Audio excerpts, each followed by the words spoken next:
In today's lesson, we're going to deal with the later Parean ministry of Jesus Christ.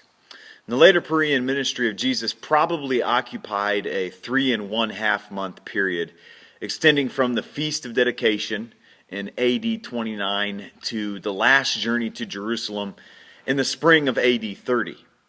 And as all the doors to Jesus' ministry were now closed in Judea, he went to Parean and centered his work in Bethany, where he had met and won his first disciples. John the Baptist had preached extensively in this area, and therefore Jesus was readily accepted because of John's testimony. Consequently, many believed on Jesus in Parean. We want to take a look at this instance of Jesus having breakfast with a chief Pharisee. While eating the Sabbath meal in the home of a chief Pharisee, a man with dropsy entered the house and placed himself immediately in front of Jesus. Seeing the man, Jesus asked, "Is it lawful to heal on the Sabbath day?" When the lawyers and Pharisees, knowing that the Mosaic law permitted works of mercy to be done on the Sabbath, held their peace, Jesus healed the man. He then said, "Which of you shall have a donkey or an ox fall into a pit and will not straightway pull him out on the Sabbath day?" This powerful question put the Pharisees and lawyers on the defensive. They were helpless before this argument based on their own practices. Surely a sick human was much more valuable than a donkey or an ox. And after noticing how the guests chose their places for the meal, Jesus taught on humility, or taking the lowest seat, and also on hospitality. The parable of the Great Supper followed these lessons.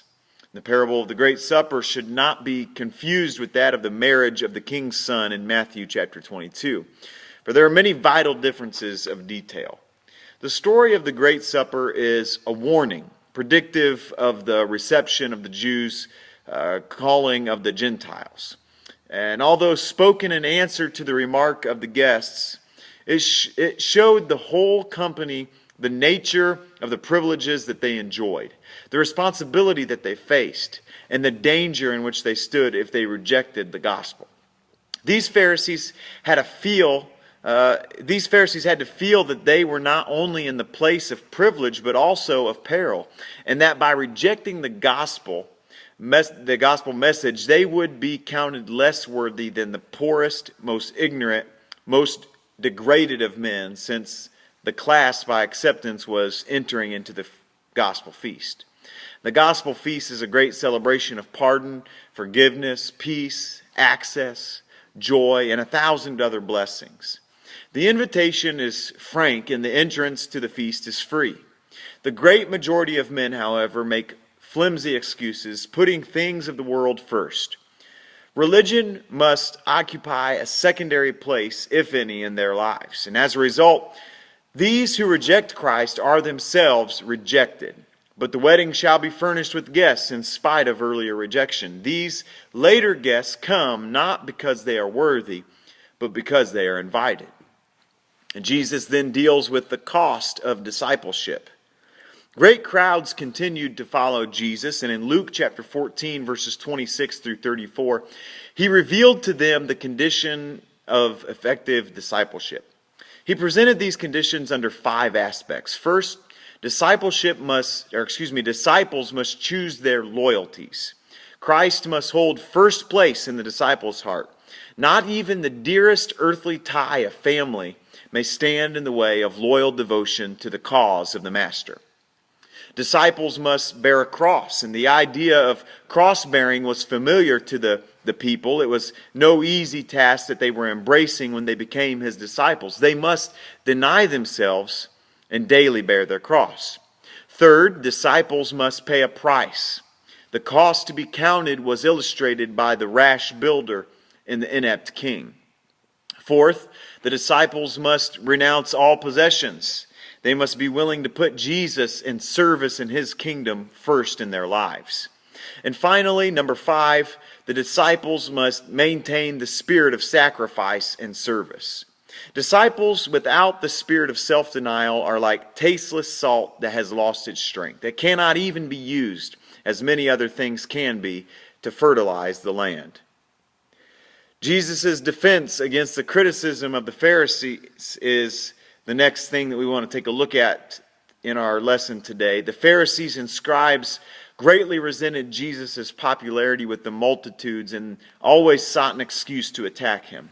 On one such occasion, they criticized him for receiving sinners. "This fellow," they said with contempt, "welcomes sinners and eats with them."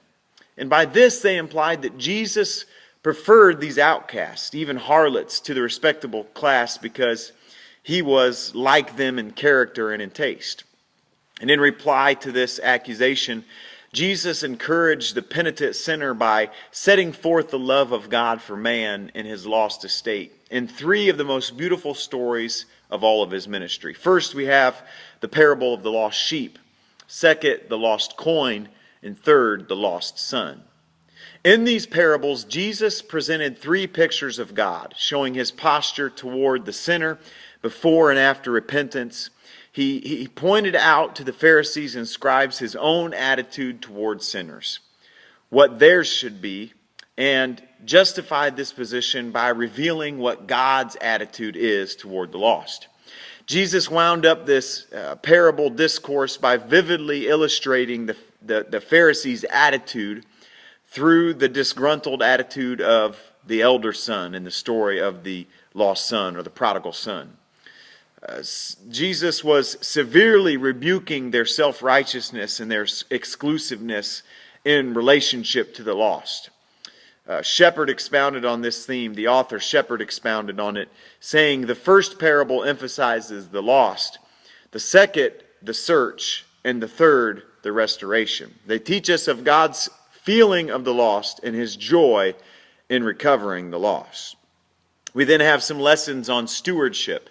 Jesus taught that riches do not necessarily involve sin, but they bring responsibility and are accompanied by danger. We have the parable of the unrighteous steward.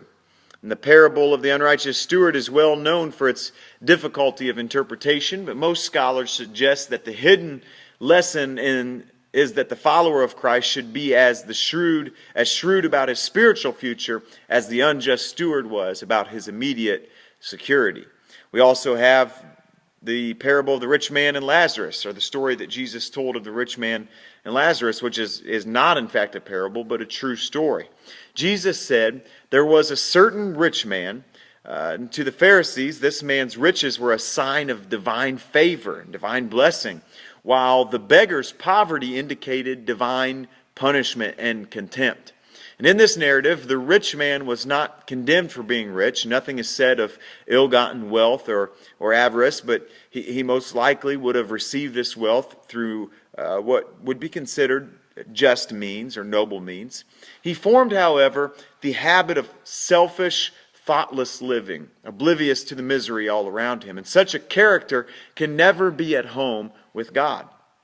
Before continuing on the parable of the unprofitable servant, Jesus instructed the disciples to forgive in faith. And then we then have the parable of the unprofitable servant. The parable of the unprofitable servant shows that the followers of Christ must not be mercenary in spirit or think of their own merit. If they will preserve a humble attitude of dependence on Him and readiness to serve Him as dutiful slaves, they will be able to give an account of their stewardship. And the Pharisees served God for a reward. Christ's disciples are to avoid that leaven of false doctrine.